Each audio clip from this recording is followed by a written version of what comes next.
Hello my dear friends, you're in the Military Summary channel, and today we will discuss the situation in Ukraine on the 6th of October of 2024. Today we have a lot of very interesting updates, so let's start. And before we start discussing the situation on the ground, I would like to remind you that during the upcoming Ramstein summit on October 12th, Volodymyr Zelensky will present to the allies a victory plan, which the US has already called a wish list. So you need to understand that NATO countries already know the exact details about Zelensky victory plan. This is just regular media activity from the leaders of NATO countries and from Zelensky himself. Obviously, and the most important, that during the upcoming Ramstein summit, the Western countries, NATO countries, will lift any restrictions and they will allow Ukraine to attack deep inside the territory of Russia. And according to the pattern of the NATO countries' behavior, if they are going to lift any restrictions from Ukraine, that means that they have already sent or sending or about to send the weapon that Ukrainians will be able to use to attack deep inside of territory of Russia. And this situation explains us the current status of the Odessa region, because since the beginning of October we managed to discover the significant number of Russian attacks all over the entire Odessa region with a significant number of Geraint drones. We have already discussed the situation in the previous video, but during the day we got additional details. Let's discuss them. For example, in the area of the port by the name of Yuzhny, the Russians, as a result of reconnaissance operation, managed to discover the position of the civilian ship, just a commercial ship that Ukrainians were using to receive additional weapon from the Western countries. Most likely, maybe the United Kingdom, maybe someone else, sent the Ukrainians the cruise missiles like Storm Shadow or maybe ATACMS, and the Russians, as a result of RECO operation, managed to discover the situation and they attacked this territory with the Iskander. Furthermore, we have additional updates from the city of Odessa itself. We have few videos of very heavy explosions on the territory of Odessa. Something big was destroyed also as a result of Geraint strike. And I'll remind you that in the beginning of the month, for somewhere in the area of the village of Orlovka, the Romanian soldiers made a video of how the Ukrainians were trying to destroy and bring down the Russian drone that was heading somewhere in this direction, and as a result of Russian attack there was a very heavy explosion that got on camera on this video. And a day later, on the 3rd of October, we got another video, and here we can see the consequences of another Russian drone attack. So summarizing everything, we can see that obviously the Russians know for sure, the Russians understand well that the Ukrainians are about to receive or have already received the significant number of cruise missiles and long-range missiles that Ukraine is going to use to attack deep inside of territory of Russia. But the Russians don't know for sure how exactly the Ukrainians are going to receive this weapon, when exactly they're going to do this, and where the Ukrainians are going to store them. So that's why the Russians are attacking the Odessa area in the let's say in a chaos way. So they try to attack as many as possible places with the use of significant number of types of weapon from their side. So they're like guessing, trying to understand where to attack and where they can get the jackpot. So we'll see what is going to be next, but once again, on the 12th of October, the NATO countries will lift any restrictions from Ukraine, and after that the Ukrainians will begin bombing the territory of Russian Federation with the use of long-range missiles and the cruise missiles. And this is going to be completely different page of the special military operation. Now let's move to the South Donetsk direction, where the Russians continue their offensive operation. After the fall of Ugledar, the Russian forces currently are focused to attack in the northern directions towards the village of Bogoyavlenka. And the Russians began clearing the tree lines, the fortifications along the tree lines, because all these tree lines is the only way how to get very close to the village itself. As for artillery strike, Bogoyavlenka is under complete artillery and aviation control, but the troopers are still very far from this village, and they need to do a lot of job until they're able to get there. Now let's move to Katerynivka, because the most important updates from the South Donetsk direction is coming exactly from this area. area. The Russians during the previous 24 hours managed to improve their positions and to enter the southeastern part outskirts of the village of Antonivka. We have geolocations that confirm this. And this is very important because this direction is very dynamic. For example, we can compare how the map was updating since the beginning of months. Even earlier, we can start updating the map probably, yes, from the 1st of October. And this is the current status of the area between Katerynivka, Antonivka, and Konstantinovka on the 1st of October. On the 2nd of October, we got the first report from pro-Russian sources that as a result of clashes, the Russians managed to establish complete control over these fields. A few days later, we got additional report from neutral mappers and from pro-Ukrainian mappers, and according to them, yes, the Russians did attack in the direction of Katerynivka, and the Russians, yes, took under control the significant number of strongholds and fortifications along the tree lines in the southern and the southeastern direction of Katerynivka, of the village of Katerynivka. On the 5th of October, so yesterday, we got first geolocations that confirm Russian progress and Russian breakthrough not just in the direction of the southern part of Katerynivka, but also we got reports that confirmed Russian control over the farms to the west of the Garden Association Shakhtar. So we had geolocation that confirmed additional progress. And today, on the 6th of October, we got another video of the significant Russian progress, and as you can see, as a result of another wave of attack, the Russians entered the southeastern part of Antonivka. And this is very important because for the first time since the beginning of battles for the villages along the river of Sukhi Yali, we're talking about Novomikhalovka, Konstantinovka, Paraskoyevka, for the first time the Russians launched the full-scale offensive operation on both sides of the river. The Russians used to attack, for example, first Novomikhalovka, first the southern part, then the northern part. The same story in Konstantinovka. First the Russians were attacking Konstantinovka, then after a short pause Paraskoyevka.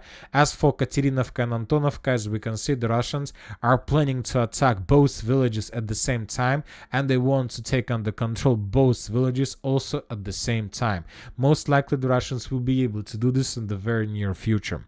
Now let's move further and let's talk about the Kurachovka cauldron. We have a lot of geolocations. Once again, during the previous 24 hours, we received another batch of the significant number of FPV drone attacks on Ukrainian vehicles that were moving from one city, one town to another. The Ukrainians currently are suffering the significant losses. As for our opinion, we think that the town of Kurachovka and the town of Gornyak is already in the complete operational encirclement that is very close to a cauldron. Of course, the Russian ground forces are still very far from, let's say, from the Kurakhova water reservoir, but as for FPV drones, they can control everything with this type of weapon. We can increase the numbers of days once again since the beginning of October, and if we start counting, we will count tens of cases of how the Russians were FPV droning the Ukrainians along the main supply road. For now, the Ukrainians are losing time, they're wasting their time, because as we discussed, if Ukrainians don't evacuate their forces within the next few days, then most likely they will lose these possibilities and they will be encircled by the Russians completely. Furthermore, we have additional changes in the tactics the Russians are using. When talking about the period of time since the 1st of October till the 5th of October, we were receiving just the videos of how the Russians were FPV droning the Ukrainians with a significant number of drones. But starting of the 6th of October, we started receiving videos of how the Russians were bombing and attacking the Ukrainian forces with artillery, which means that after the fall of the significant number of Ukrainian positions, most likely between the villages of Nivoyska, Krasnogorovka, Zhelana Persha, Zhelana Druga, this territory is colored as a contested area, but most likely the Russians brought their artillery systems exactly in this direction, and from this territory the Russians began bombing the Ukrainian forces. Now let's move further and let's talk about the village of Tsukurna. The dynamic in this direction is also very, very big. We can compare the updates for the previous few days, and for example, just on the 2nd of October, the Russians managed to enter the village of they managed to take under control the railway station and the mines between the village of Tsukurna and Gornyak itself. So that was the Russian significant progress. And after the Russians managed to cut the main supply and logistic roads, the Russians began moving further in the western direction. And on the 3rd of October, we got report that the Russians secured completely the eastern part of Tsukurina. And later on the 4th of October, we started receiving first updates that the Russians crossed the railways and began clearing operation along the first streets in the central part of Tsukurina. On the 5th of October, we got report that the central part of Tsukurina was completely secured.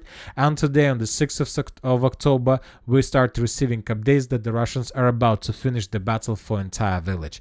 Summarizing everything, now the Russians control around 90-95% of the village of Tsukurina. There are just few barracks and hangars in the western part left, and most likely the Russians will be able to take them under control within the next few days. Another week to complete the clearing operation, and the Minister of Defense of Russian Federation will confirm this information. So the situation for the Ukrainians is very difficult. Very soon we are going to start receiving first updates from the village of Kremenная Balka, and we're going to get more additional updates from Novoselidovka, and after that the cauldron, the creation of the cauldron will be completed.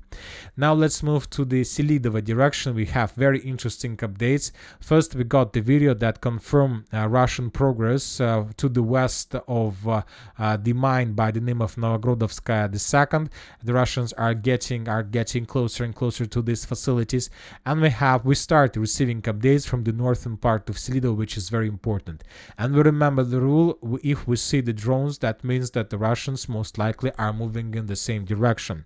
And this is very important because the Russians most likely are going to attack the northern part of Selidova, but not to move further in the western direction, because to attack the northern part of Selidova is faster and cheaper and more probably a secure way than to attack further in the western direction. If you remember, during the previous videos we were talking that most likely the Russians are going to attack in the direction of M30 road to the west from Novogrodovka, with the purpose to cut this area, to take this area under control, and to cut the Ukrainian forces in Selidova from the support that can come from the city of Pokrovsk. But now we start receiving updates from the northern part of Selidova, which means that most likely the Russians are planning to attack in the northern part of Selidova with the purpose to get the same road M30, but in the area and the borders of city itself. So this is the same thing as to move in the western direction, but the only difference is that to move to the west means to stay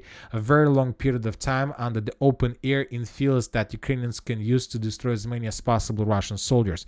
But to attack in the, let's say, southwestern direction, to move in the northern and the northwestern direction of Selidova gives the same results, and the Russians are getting closer to the village of Vishnyovo and to the main supply roads. So most likely this is going to be the Russian main goal for the next few months, to encircle Selidova completely by taking under control the northern and the northwestern part of this city. Now let's move further. As for the Toretsk agglomeration, during the previous 24 hours we haven't received anything special, as well as for the Siversk direction, just a regular artillery activity. Now let's talk about the Kupiansk direction, and as for the southern part we can see a very big and very fast dynamic as well. For example, this is the situation that you can see right now is on the 6th of October, but on the, let's say, 30th of September there was completely different picture. And since for the previous 6 days the Russians managed to take under control the significant number of fields, fortifications and the tree lines. This is the progress of the armed force of Russian Federation. On the 1st of October the Russians managed to get closer to the village of Novosadova. A few days later we got report that confirmed Russian progress on the ground. The video was published by pro-Ukrainian sources by Deep State Map. In this video we can see FPV drone attack on Russian abandoned unit that was located exactly in this point. point, and this is the configuration of map on the 1st of October. And on the 6th of October, the Russians managed to improve their position significantly, and according to some pro-Russian sources, there are very heavy clashes already on the outskirts or on the territory of the villages by the name of Novosadova and Terny. So maybe during the next few days we're going to receive first geolocations already on the territory of these villages, and the Russians will be able to connect the village of Nevskaya, the village of Makievka, the village of Novosadova and Terny in one line, and then the Russians will be able to move further in the southern direction with the purpose to take under control Yampolovka and Tarskoye. As soon as the Russians finish with Tarskoye, then we can start counting days of the battle for Liman. Now let's talk about the north in Kupiansk direction. The Russians during the previous 24 hours managed to improve their position significantly as well, and we can also compare and to see the progress and the dynamic in this area. If you remember, on the 29th and on the 30th of September, the Russians made their first attempt to attack in the direction of Oskil river, but the Russians were completely defeated, and we have lots of videos that were published by pro-Ukrainian sources of how they were repelling another Russian attack with a significant number of armored vehicles and personal carriers. And after that defeat, after the Russians lost a significant number of forces, they took a small operational pause. So on the 29th, on the 30th of September, we continue receiving videos from the Ukrainian side. On the 1st of October, nothing. On the 2nd of October, also nothing. And on the 3rd of October, we received the final videos from the Ukrainian side, how they were attacking the Russians.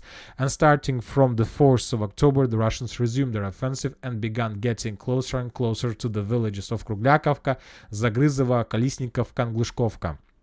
This is the progress just for one day of Russian offensive, and as a result of clashes for the 4th of October, the Russians managed to answer the village itself. On the 5th of October, the Russians managed to improve their positions in the northern direction, and as for the 6th of October, the Russians managed to improve their positions significantly in the area between the villages of Glushkovka and the village of Kruglyakivka. And currently, the line of front line, the line of combat contact along the river of Oskil is around 7-8 kilometers, which is very big number. The Russians not just control this entire line, but also they control the opposite line that goes between the villages along the R79 road. And the Ukrainians, when they use this road, under very heavy fire from the Russian artillery and FPV drone forces. So most likely during the next few days, the entire territory until the river of Oskil will be captured by the Russians.